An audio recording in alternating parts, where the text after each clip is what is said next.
It's simple. We all want to know what is the best gun in Apex Legends. A lot of conversations around it and a lot of questions around how do I shoot these guns? Which one is better in which situation? Why are they better? And for whatever reason, why am I missing all of my shots? If that's you, then you have come to the right place because we're going to be going over every single gun in the game. That's right. Right now in the next 15 or so minutes, buckle in, you're going to see every single gun, every single recoil pattern, and you're going to understand how these things work so that when you step out into your next Apex Legends game, you're going to be that much better, that much more prepared as to what to choose when you see it and also how to use it when you choose it. That rhymed. I wasn't meaning to do that. Anyways, we're taking a look right now at all the light weapons. These use light ammo, and you can see up close how they impact them with headshots and how they impact with just body shots and what they have for a full clip. That was the R301, which is probably the heavier version of that machine gun style that the light weapons can have. Now, what you're looking at here is an assault rifle, which is a submachine gun. It's a smaller gun, and it has a smaller clip size. They're not going to hit as hard, but they are decent for mid-range fighting. It has about 200 damage in a clip, which in this game, 200 damage means somebody has 100 health and 100 shield. That's full health, full shield. I think the only way to get higher than that is maybe legendary, and I think that may just be a little higher, but it's still just reaching over 200. So if you hit a full clip and you hit some headshots, you can kill somebody with the alternator. As you notice though, if you are hip firing, those bullets are going to spray a bit, not on that far target, but if you're close, it's not going to be the most accurate thing. The alternator's DPS is 65. It does headshots for 18, and it has an 18 magazine. Here we're looking at the R99. Now the R99 has significantly higher DPS at 84. So about 20% higher in terms of the DPS. Body damage will do a little bit less, headshots are the same, and the magazine is the same as well. So what you're looking at is pretty much just a faster fire rate for why this weapon is chosen. It's not as heavy hitting as you would look at the 301, but it's also not as it doesn't have as, I think, as slow of a shot. This is a much faster shot, so you're going to see a lot more burst. And sometimes when you're in the thick of things and you want burst in a fight, that's what's going to make you choose this weapon over some of the others. You see, I'm just hitting 216. Alternator was exactly the same, but this comes out so quickly that sometimes people won't be able to react. They might be flustered. It's also good if you have a couple targets and you're trying to spray an area as well. Don't want to be so choice with your bullets. You just kind of want to get it out there. Now here we look at one of the handguns. This is probably the weakest gun I would say in the game. You're seeing me clicking it here and I have to actually tap it to fire it. So it is a pistol that is going to hit you for 18 in terms of those headshots, 12 for a body shot. Really not much. If this is an early game situation, you're still going to have to hit somebody close to 5 times, maybe 6 or more if you're hitting only body shots to kill them. It is not efficient, so I would not suggest using this weapon if you have another weapon available. However, it is decently accurate from far range, so if you do want to poke, if this is all you got, you have the ability to just try to finish somebody off by lasering them from a distance. There's the hip fire. And let's move on to the next one. Now the RE45 is a automatic pistol. This is also part of the light class. And this is a really fun one. The DPS, a lot lower than the R99 and the alternator. It's 55. It does 11 for a body shot, 16 for a headshot, and it's got a 15 clip magazine, which is really the only thing that holds it back. It fires pretty nicely. If this thing had about 5 to 6 more shots, you'd be seeing a pretty decent value in terms of clip size, damage, and relative ease to find.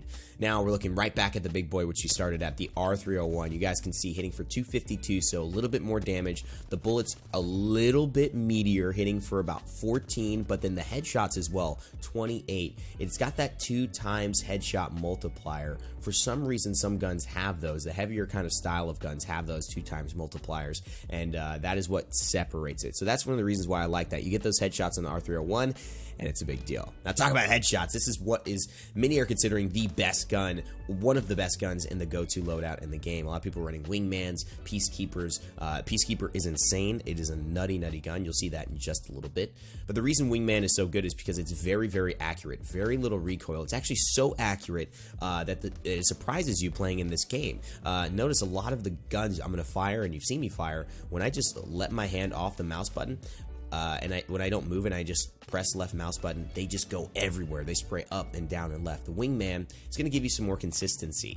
And if you see there, just waiting a little bit, you're hitting almost identically where you want. It's very, very good. I'm not moving my mouse at all. It's just returning right back to where I want it to go. So it's really strong from range. Plus 90 damage, a 2x multiplier on the headshot. That means 2 headshots and you're probably knocking somebody. Here's my other favorite gun right here, the Spitfire. Now, the thing about the Spitfire is it's got good DPS, 60. It's pretty solid. But the clip size is enormous. Look at the amount of damage in a clip that you can output to somebody while still firing. Here is the hip fire there, and you can see just exactly what that recoil looks like. Goes up to the left and then sways to the right a little bit. And so to counteract that, what you need to do is basically do the opposite on your mouse. You need to basically be holding it slowly down. When it shifts left, go slightly right, and when it shifts to going straight down again, just go straight down, and that'll essentially keep it center. Recoil is basically just a skill ceiling for players who can control that and obviously become a little bit better, make sure their shots land even more dead center, and thus take advantage in the fight. So it's something to learn, not something I'm very good and very familiar with, but it's something I'm learning here and hopefully giving you guys an idea of where to improve, where to take your next steps at becoming better in this game. Here's the longbow. This is a heavy weapon, kind of sniper rifle. It's essentially a very slow shot. You can only press it once. You can't hold it down and shoot, so it's going to operate like most sniper rifles, and it's got a decent clip size. I would love it to be 6. If you get an extended mag on this, you're probably going to have a much better reason to run this gun. Get to about 6, 7, 8 in terms of the clip size, and you definitely need a scope. It is pretty accurate, even without it, but it's just a kind of a weird fire pattern. It's got an interesting kick, and it does have a decent headshot bonus, but the 55 is, I mean, it's right around the wingman with a much slower fire rate. So why would you run that instead of the wingman? I'm not quite sure. The Prowler here, though, this is a big one.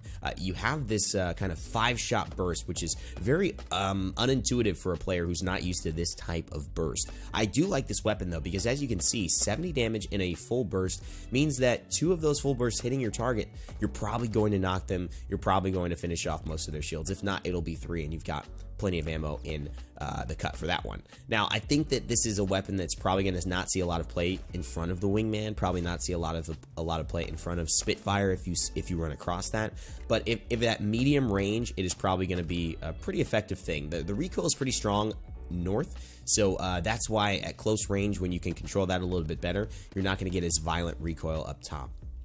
Now, the Hemlock is probably my favorite burst weapon in this game. As you can see, it's got a good clip size, good damage in the clip, 324. It hits headshots. If you're hitting headshots, you're getting 72 damage, and that's a pretty accurate burst. As you can tell, it's not swaying too much. It's not going up too high. I'm hitting 72 really consistently on these dummies and not having to control the recoil any crazy way. Even 54 for body, but the pace at which it's coming out makes this a very valuable gun, in my opinion.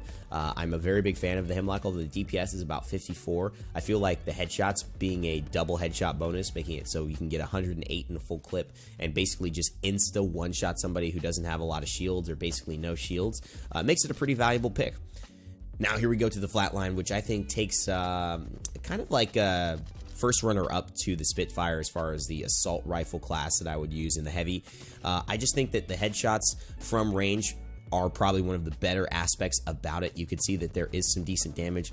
There is some pretty decent clip size as well. But the Flatline, although having, you know, the double headshot multiplier and some decent actual spray, even at the hipfire from long range, it just doesn't suit a lot of the needs that I would find either the Spitfire or the Hemlock shooting, as far as the burst, the surprise burst, or just the insanely large clip size that the Spitfire has and the consistent DPS there to mow somebody down if you're in an up-close fight. Now let's take a look at the energy weapons. These weapons have the hardest ammo to come by. Light is the easiest. You'll see shotguns probably around just under light, then you'll see heavy, and then you'll see energy. Now this is a weapon called the Triple Take. It is purposely named that because it actually shoots 3 bullets. Now, when you are zooming in, you're actually able to concentrate those bullets and aim and get them together. It's going to do 69 damage on that, and it does 138, so it's got that 2x multiplier every time you hit a headshot. But there you go, when you're hip firing, you can see that it is actually 3 bullets coming out. That's why it's called the Triple Take. If you shoot a hip fire from long range, you'll see those spread out even more. And even if you're able to shoot from close range, with it zoomed in from far range, you'll see those kind of spread out as well. It's a really cool gun. It gives you that mark that says if it has 3 red dots after you shoot, all 3 of those bullets hit, and if it has 2 red dots after you shoot, only 2 of those bullets hit. However, you can see the accuracy is pretty strong. Once you get some scopes, some stabilizers on this bad boy, you can get a turbocharger on this. It is a really strong gun. One of my favorite guns to use. And if I see this gun and I have a lot of energy ammo, I pick it up. I would definitely recommend using the triple take if you can, as far as the sniper choice. It's also, you know, not the worst thing to use up close. Hip firing, as you can see, you could be kind of mobile with the gun, right? So, I mean, there's options here. So it's just your playstyle. It's up to you, but I really rank it very high. The devotion. Now, this is the... Just take a look at this. You got to take a look at this recoil pattern. Look at that thing. I mean, this gun is out of control. The amount of damage in the devotion is insane. But the recoil pattern is absolutely nutty. You have to be a very good player and a very probably experienced player to do it. Here's me trying to just control it, and as you can see, 748 in the clip when you can get it done. So are you gonna run the devotion? I don't know. If you are, it's got that 2 times headshot multiplier. It goes from 17 on a body shot to 34 on a headshot. It's got 44 in the clip, and if you can get good at it, boy oh boy, the potential's there, right? But again, here's the reason why I don't normally run the devotion, and I like the triple take if I can find both. One, the use of your ammo without being able to guarantee that you're hitting all of these shots, it's rough. It's rough because you're going to miss half this clip. You waste all that valuable energy ammo, and now you don't have a secondary gun, right? It's much more, I think, reliable to run something like a heavy assault rifle or heavy, type of machine gun. That way, you're going to be able to get some ammo, and your shots aren't as valuable. However, when you get a thing called the turbocharger for this, it spins up the devotion very quickly. It's a legendary attachment. It spins it up so fast. See how I'm just getting going now at about half my clip? It starts it at that half the clip rate, essentially. So if you get that, I think the devotion could be worth it, but again, it just chews through your ammo. I've had to reload ammo about 2 to 3 times here in this test dummy kind of shooting range, but it is a fun gun, and it is a satisfying gun, and if you want to get good at the devotion, you'll probably make some great clips. You'll probably become a fan favorite if you get really good at this weapon, because it is so fun to watch in action. 700 damage. You could basically kill somebody 3 times over, and then their buddy. Like, that's how much damage this thing does. It's insane.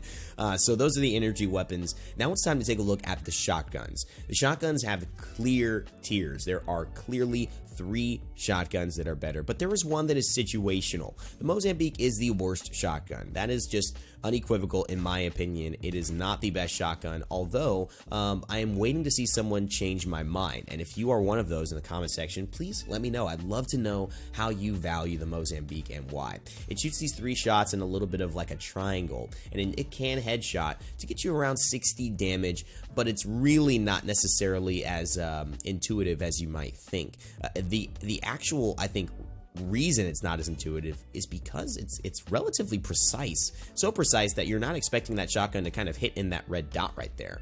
But it does. And so it can be a very weird change to go from hitting in this weird huge triangle to immediately shooting at that pinpoint lasered red dot on a shotgun up close. The way I've expected to use this is just run in, hit fire, and just hope for the best. Try to hit some headshots. As you can see, I'm missing, I'm hitting, and you can get some decent damage, but it is not the shotgun I would prefer to have in most situations, and I think most people would agree with me there. Just not enough damage, and not enough range, and just not enough kill potential. Now, if you're talking about kill potential, you're talking about range, yeah, the Peacekeeper, this is the weapon for you. This is the shotgun, and one of the most surprising things about this gun, not only is the insane potential it has, look at that, with just probably 30% of the pellets hitting headshots, and you can see in that pattern, that is the shotgun spray pattern, a lot concentrated, and it's basically like looks like a human being, right? Arms and legs sticking out. That's how the pellets go. But look at the amount of damage I'm doing. This is double. This is basically 1.5 times, 2.5 times what it is for the Mozambique. And look at the range. I'm hitting for 90 out here. And I can even hip fire and hit for 90 out here. That is some insane stuff. I don't know what this gun is on, but it is on some real, like, take over the game-ish right here. I don't know what this is, but 95 damage. I mean, this is 105 from here. Like, what happens when I shoot this thing? 110. I just got 110 damage. That's a one shot if that person is lost their shields in a fight. You roll up on them, you shoot their shields down, they're one, and from this range, you knock them for 100. Like, that's insane to me. But that's the Peacekeeper. So keep an eye on that. This clearly takes number one for the shotguns. Once you get this thing turbocharged as well, you get a precision choke. You get all that goodness. Like, this gun, oh my god, it just I could probably see it hitting, you know, 150s no problem from very long range.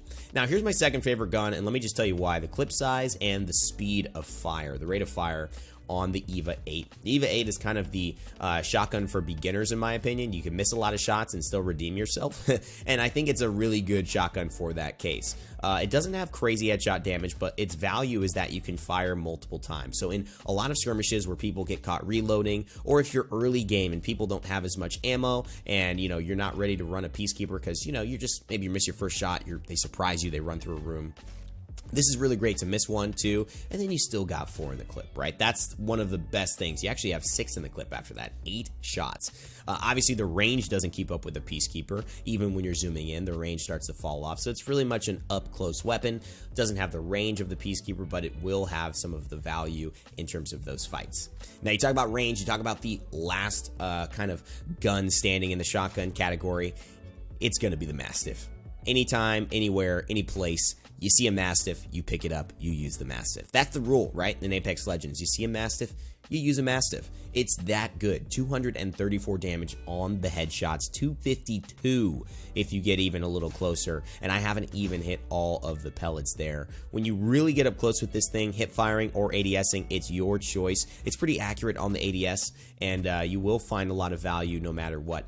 Talking about range is probably the more consistent 100 damage shotgun that you can have, and so that's why you want to basically use it from anywhere you can. Even look how far I am. I mean, this is so far away. This is a guy in another building peeking me, and I'm shooting him with my shotgun, Mastiff shotgun, or just a Mastiff, whatever it is. Maybe it's not a shotgun. It's behaving like a shotgun. Yeah, it is a shotgun. And I'm shooting him with a shotgun from that far, hitting him for 100 each time. That's 270 on the clip right there. 288.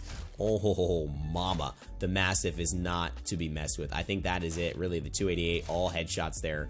That is the max damage the Mastiff is going to be able to get you, and it is a beautiful, beautiful thing.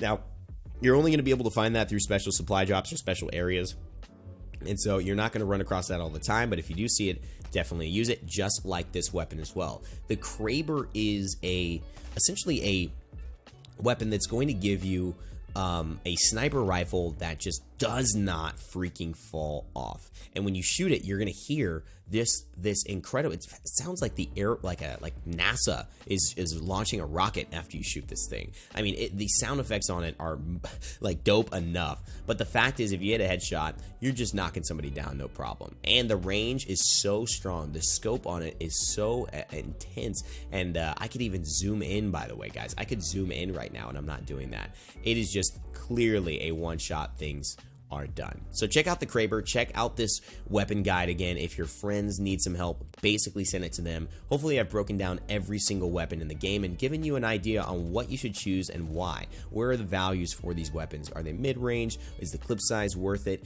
You know, what do I prioritize as a player? And we can continue kind of developing here. I think some of these guns have some room to be explored. Like I said, I think I'd love to see somebody show me Mozambique is actually kind of tight, see some Mozambique highlights. I'd love to see some work done with the R99s and the R301s. I know those are pretty popular. I use those a lot. I'd love to see somebody get really good at devotion, and it might just be you. So let me know what you think about this in the comment section below. Leave a like if you enjoyed this video. Share it to people if you feel like they need some help with this topic for sure. You're playing with your buddies and they just don't know what's what. And again, if you have any comments, let me know down below. I'd love to talk guns with you here in this game and talk about Apex Legends. As always, my friends, remember to never give up, never stop gaming. Subscribe if you want to see more, and I'll see you all